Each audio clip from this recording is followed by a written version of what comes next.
At first I thought, well, I finally made it, Mom. Here I am in a nice, quiet, suburban university, no problems. Life is just going to be idyllic. Wrong. I found out that this was once a sundown town, that we were not allowed to be here after dark. We could come and work, but African Americans had to get out of town uh, before the sun went down. I also found out that we were the first African Americans to own a home in Norman. And there were some people who didn't want us here, a lot of people who didn't want us here. And then there was the issue of students. Some of them had never been exposed to an African American professor. And they were not sure that they were going to get a quality education from me. What year was this? 1967. I was living in Detroit. My family, we were in Detroit. And I was offered a job at several places, and I came here not to really accept a job, but to do two things. I wanted to see the football stadium where the Sooners played, and I wanted to see Indians. Those two things. And then I would get serious about my employment elsewhere.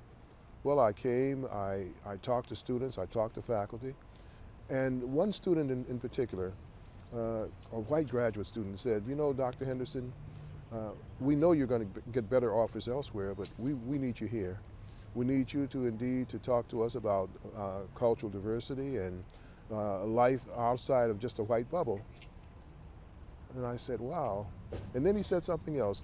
Do you want to be a small fish in a big pond or a big fish in a small pond? Well, my ego was just big enough. I said, okay, where's my pond? And that was the beginning. I didn't tell my wife Barbara that I was going to accept the job. She knew I was coming to kind of vacation. And then we would get serious about the other universities, the quote, more prestigious universities. When I got back to Norman and told her that I had given a verbal agreement that I would teach there, she asked me one question: how much does it pay? Now let me put that in perspective. We had 7 children, and I took a $5,000 pay cut to come to the University of Oklahoma. And I'm sure my wife was thinking, now's the time to commit him to the asylum. He's really lost it.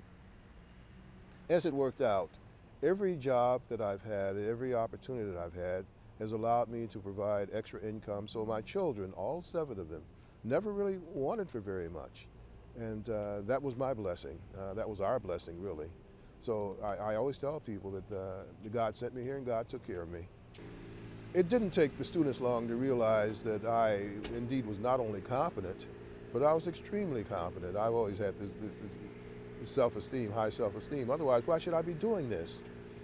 And besides, my mother always told me, you got to be twice as good as the white professors if you're going to really get anywhere. Well, hey, I took that to heart. And so I was twice as good as most of my colleagues. They knew this and I knew this. It's kind of like athletes. You know when you're playing against somebody, whether you're as good or better than them. Well, I'm a teacher. I'm an outstanding teacher. And my students found that out very, very soon. And in fact, I was nominated for an Outstanding Teacher Award by students 1, 2, 3, 5 consecutive years. So that was not an issue with them. My colleagues, a different matter. They were split. There was a small group of faculty members here who indeed were committed to racial desegregation. And some of them went beyond desegregation. They wanted integration. They really wanted to be part of the integral part of the university. They supported me.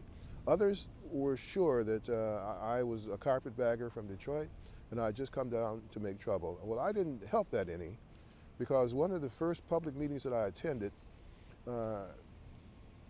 I asked a question of a panel, and I was sitting in the audience, and a young man said, where are you from? And I said, from Detroit. And he said, why are you here? I said, I'm here to teach. He said, no, why are you really here? Well, this was enough to get me going. I said, I'm from Detroit, as I told you. The black people had a national meeting in Detroit, and I got Oklahoma. Well, that word spread, and so here it was. The people were not sure. Is he real or what is he? Well, I was serious. I was dead serious. I had believed that I indeed had gotten Oklahoma. It was my opportunity to show not only do we need to be a diverse faculty, but we need to be a committed diverse faculty.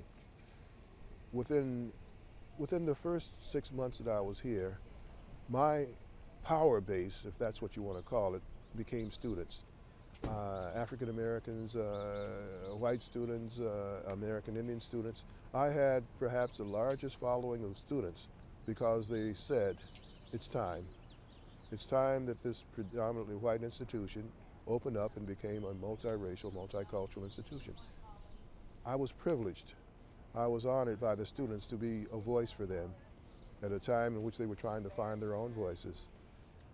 I taught from 1967 to 2006 full time, and I retired, sort of, kind of, because I still teach in fall and spring of every semester a class, an undergraduate course. So I'm doing what I always do for considerably less money. But it wasn't never about the money anyway. It was about the students. It was about an opportunity to infuse another perspective, another view, and another commitment to that pledge that we make. One nation, indivisible, with liberty and justice for all. Well, we wanted it here, and we wanted it now. And we were able to protest and picket and do whatever we had to do to make it happen here. And slowly but surely it started happening.